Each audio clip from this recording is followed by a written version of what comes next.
بنی اسرائیل کی ایک عورت حضرت موسیٰ علیہ السلام کی خدمت میں حاضر ہو کر عرض کرتی ہے، اے اللہ کے نبی، مجھ سے بہت بڑا گناہ سرزد ہو گیا ہے اور میں نے اللہ جل وعلا کی بارگاہ میں توبہ بھی کر لی ہے، آپ دعا کیجئے کہ اللہ جل وعلا میری توبہ قبول فرما لے۔ حضرت موسیٰ علیہ السلام نے فرمایا، تیرا گناہ کیا ہے؟ اس نے عرض کیا، اے اللہ کے نبی، مجھ سے زنا سرزد ہوا جس سے میرے ہاں بچہ پیدا ہوا اور میں نے اس بچے کو بھی قتل کر دیا۔ حضرت موسیٰ علیہ السلام نے ارشاد فرمایا، اے فاسقہ فاجرہ عورت، یہاں سے چلی جا، کہیں تیری نحوست کی وجہ سے آسمان سے آگ نازل ہو کر لوگوں کو جلا نہ دے۔ محترم احبہ، وہ عورت وہاں سے پریشان ہو کر چلی جاتی ہے، اتنے میں حضرت جبریل امین نازل ہوتے ہیں اور فرماتے ہیں، اے موسیٰ علیہ السلام، اللہ جل وعلا ارشاد فرماتا ہے کہ توبہ کرنے والی اس عورت کو آپ نے واپس کیوں بھیج دیا؟ کیا آپ نے اس سے زیادہ برائی والا کوئی نہیں دیکھا؟ حضرت موسیٰ علیہ السلام نے ارشاد فرمایا، اے جبریل، اس سے زیادہ شر والا کون ہو سکتا ہے؟ یعنی زنا بھی کیا اور بچے کو قتل بھی کر دیا، اس سے بڑا گنہگار کون ہو سکتا ہے؟ حضرت جبریل امین نے فرمایا، اے موسیٰ، اس زنا کرنے والی عورت اور چھوٹے بچے کو قتل کرنے والی عورت سے بھی بڑا گنہگار وہ شخص ہے جو جان بوجھ کر نماز چھوڑتا ہے۔ اللہ اکبر۔ محترم احبہ، امام محمد بن احمد ذہبی علیہ رحمہ، جن کا انتقال 748 ہجری میں ہوا، انہوں نے اس روایت کو اپنی کتاب القبائر میں نقل کیا ہے۔ میرے دوست، میرے بھائی، غور کرنا اس بات پر۔ تو جو غصے میں آ کر اکثر کہہ دیا کرتا ہے کہ جانے یہ مصیبتیں کیوں آ جاتی ہیں، یہ تکلیفیں کیوں آتی ہیں، یہ پریشانیاں مجھ پر کیوں آتی ہیں؟ بھائی آخر میں نے گناہ ہی کون سا کیا ہے؟ میں نے کسی پر ظلم نہیں کیا، کسی کا حق نہیں مارا، کون سا قتل کیا ہے میں نے، کون سا زنا کیا ہے میں نے؟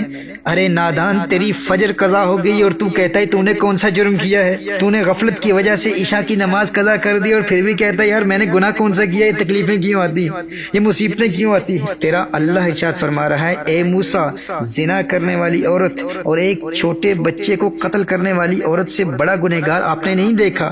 پھر اللہ جبریل امین کے ذریعے یہ پیغام موسیٰ علیہ السلام تک پہنچاتا ہے کہ اے موسیٰ، جو جان بوجھ کر ایک نماز بھی چھوڑتا ہے وہ زنا کرنے والی سے بھی بڑا گنہگار ہے اور قتل کرنے والے سے بھی بڑا گنہگار ہے۔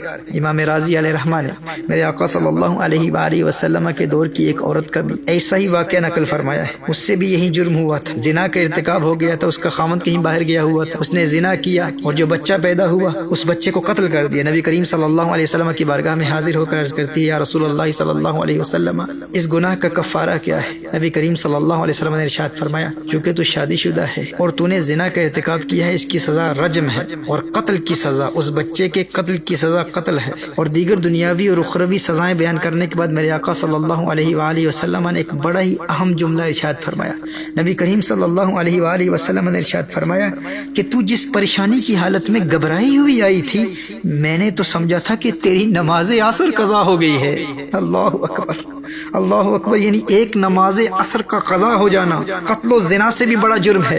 یہ میرے آقا صلی اللہ علیہ وآلہ وسلم کی اس حدیث کا مفہوم ہے، اور یہ جرم اس کا ہے جس کی ایک نماز قضا ہو گئی، جس نے ایک مرتبہ حی علی الصلاۃ کے بلاوے کو نظر انداز کیا، یہ اس کا جرم ہے۔ محترم احبہ، غور کیجئے گا، شیطان کا جرم کیا تھا؟ شیطان نے سجدے سے انکار کیا تھا، اس نے ایک مرتبہ ایک سجدے سے انکار کیا اور مردود بارگاہ ہو گیا۔ شیطان نے کوئی قتل نہیں کیا تھا، شیطان نے کوئی زنا نہیں کیا تھا، کوئی چوری اور ڈکیتی نہیں کی تھی۔ شیطان کا جرم کیا تھا؟ شیطان کا جرم یہی تھا، اللہ جل وعلا نے سجدے کا حکم ارشاد فرمایا، اس نے ایک مرتبہ انکار کیا، ہمیشہ ہمیشہ کے لیے مردود بارگاہ ہو گیا۔ اور یہاں ایک مسلمان کو بار بار سجدوں کے لیے بلایا جاتا ہے، 5 مرتبہ حی علی الصلاۃ، حی علی الفلاح کے ذریعے اللہ جل وعلا کی طرف سے حکم دیا جا رہا ہے، لیکن اسے اللہ جل وعلا کے حکم کی پرواہ ہی نہیں۔ محترم احبہ، ایسے بے نمازی کو حدیث مصطفیٰ صلی اللہ علیہ وسلم کی روشنی میں آخرت میں قیامت کے روز فرعون کی صفوں میں اٹھایا جائے گا، حامان کے ساتھ اٹھایا جائے گا، قارون کے ساتھ اٹھایا جائے گا، ابی بن خلف جیسے اللہ جل وعلا کے دشمنوں کی صف میں وہ اپنے آپ کو پائے گا۔ اس سے بڑھ کر ذلت اور رسوائی کی بات کیا ہو سکتی ہے کہ انسان خود کو مسلمان کہہ رہا ہے اور آخرت میں جب اٹھایا جاتا ہے تو اپنے آپ کو اللہ کے دشمنوں کی صفوں میں پاتا ہے۔ اس سے بڑھ کر رسوائی کیا ہے؟ اللہ جل وعلا ہمیں نمازوں میں استقامت عطا فرمائے، اور روز محشر قیامت کے روز اللہ جل وعلا ہمیں اپنے سامنے اور اپنی مخلوق کے سامنے اس ذلت اور رسوائی سے محفوظ رکھے کہ ہمیں اللہ جل وعلا کے دشمنوں کی صفوں میں اٹھایا جائے۔